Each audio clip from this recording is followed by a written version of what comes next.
Good afternoon, students. We are going to start now. Yes, atoms and molecules of class 9 of subject science part chemistry. So before starting this video, I want to request to you all that please like, share, and subscribe my channel because our first video notification will come to you and you are able to see it. And please comment me for the next video, and by your support, I will make the next video. As some students has me commented me, sir, please make the video on atoms and molecules. That's why I'm going to make the video, and now you have to listen it. Okay, so please listen to me that now the first thing that comes in atoms and molecules, that laws of chemical combinations. What? Laws of chemical combination, बिल्कुल सही आप लोग पढ़ रहे हैं. Laws of chemical combination, laws of chemical combination we are going to start it. So पहला law क्या है हमारा? Laws of conservation of mass.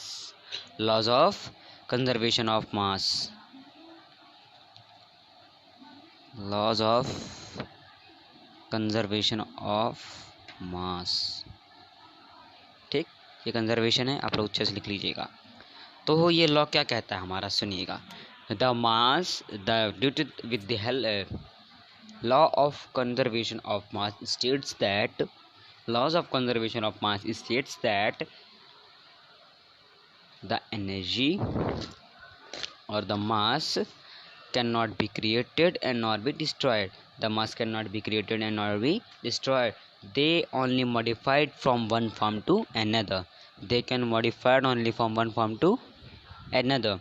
It means mass cannot be created nor be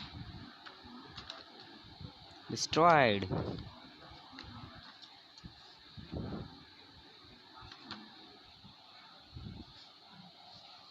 Only it modifies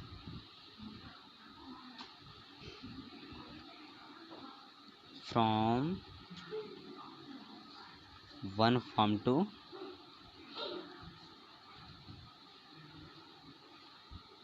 अच्छा, आपने इतना लिख लिया, यहाँ पे कर लीजिएगा one form to another. Here one form to another. अब सेकंड थिंग क्या, और एक और आप सुन लीजिए इसी पे और करके है. Masses of reactants and products remain same before the reaction and after the reaction. एक ही बात है कि हमारा मास ना ही कभी बन सकता है और ना ही उसे बिगाड़ा जा सकता है, वो केवल मॉडिफाई किया. Okay, now we are just going to move start from the laws of constant proportion. Laws of constant proportion में आपको बहुत दिक्कत जाने वाली है, इसलिए मैं आपको एकदम क्लियर कर दूंगा, जैसे कि आपको बहुत दिक्कत होगी इसमें, आप समझ नहीं पा रहे होंगे. तो according to the law of constant proportion, that compound or a chemical substance are present in a fixed ratio everywhere whether it is obtained from any source. Means कि वो किसी भी सोर्स से किसी भी हम केमिकल सब्सटेंस या compound को लें, वो एक ही रेशियो में प्रेजेंट होगा, एक फिक्स्ड प्रोपोर्शन में प्रेजेंट होगा. यही है laws of constant proportion. Means a compound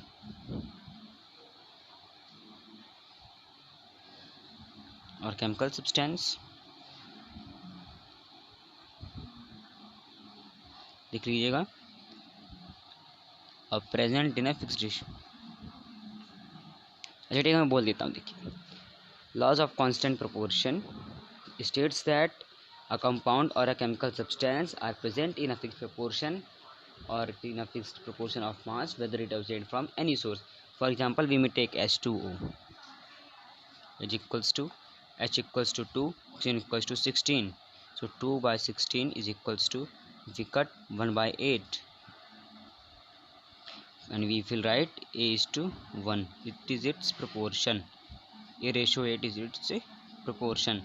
If we obtain from anywhere, river, ocean, sea, है ना, pond, lake, the ratio of hydrogen and oxygen will be 1:8. If we take just 1 liter water, its proportion is 1:8. Then if we take just 10 liter water, then its we can say कि its proportion become 10:80, है ना. It means it is same everywhere. So what now next thing came, what came that here, what is atom. What is atom, no अभी atom नहीं पढ़ेंगे हम. अभी हम पढ़ते हैं क्या, द पोस्टुलेट्स. पोस्टुलेट्स जो थे हमारे जो थे नॉन डाल्टन थे, उनके क्या क्या पोस्टुलेट्स थे, हम पोस्टुलेट्स के बारे में अभी पढ़ेंगे. तो देखिए उनका सबसे पहले ये था कि जो किसी भी मैटर का, all matter is a made up of tiny particle, यानी कि जितने भी मैटर हैं वो टीनी पार्टिकल के बने हुए होते हैं जिन्हें एटम कहा जाता है. ओके. फिर उन्होंने सेकंड थिंग क्या बताई थी, atoms are invisible, indivisible pack particle. अच्छा मैं रिपीट कर देता हूँ, atoms are indivisible particle which can not be graded और not be destroyed by chemical reaction, यानी कि ऐसा पार्टिकल है जो कि केमिकल रिएक्शन के दौरान ना ही बनाया जा सकता है ना ही बिगाड़ा जा सकता है. फिर atoms of a given element are identical in mass and chemical properties. ये क्या होगा कि केमिकल प्रॉपर्टी और वहाँ से उसे नहीं किया, फिजिकली उससे सेपरेट नहीं किया जा सकता. केमिकली तो किया जा सकता लेकिन फिजिकली नहीं किया जा सकता. फिर एक और था, क्या था, atoms combine in the ratio of small whole number to form a compound. जिस तरीके से मैंने आपको बता दिया कि 1/8 का होल नंबर है जिसमें कि एक इस टू रेशियो प्रोपोर्शन में प्रेजेंट होते हैं.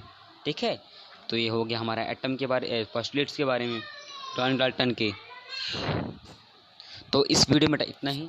अगर आप कमेंट करते हैं कि सर आप हमें एटम्स के बारे में बताइए, एटॉमिक मास के बारे में बताइए, फिर एटम कहाँ पे एग्जिस्ट करते हैं कहाँ नहीं करते हैं, कितने प्रकार के एटम्स होते हैं, फिर मॉलिक्यूल्स के बारे में कितने प्रकार के मॉलिक्यूल्स होते हैं, है ना, फिर मॉलिक्यूल्स ऑफ एलिमेंट क्या कहलाता है, फिर वाट आयन क्या कहलाता है, राइटिंग केमिकल फार्मूला. अगर आप इन सब के बारे में अगर आप मुझे बोलते हैं कि मोल कॉन्सेप्ट और मॉलिक्यूल और मास भी हमें पढ़ाइए तो हम वही पढ़ाएंगे. So please what like, share and subscribe my channel. Okay beta, and comment me that sir make video in this concept, then I will make it. And most of the students are like you have that confusion in it, most more concepts. So please beta tell me very fast कि आपको तक video और जल्दी पहुंचे और आपका ये सब कॉन्सेप्ट क्लियर हो जाए. Thank you for watching my video.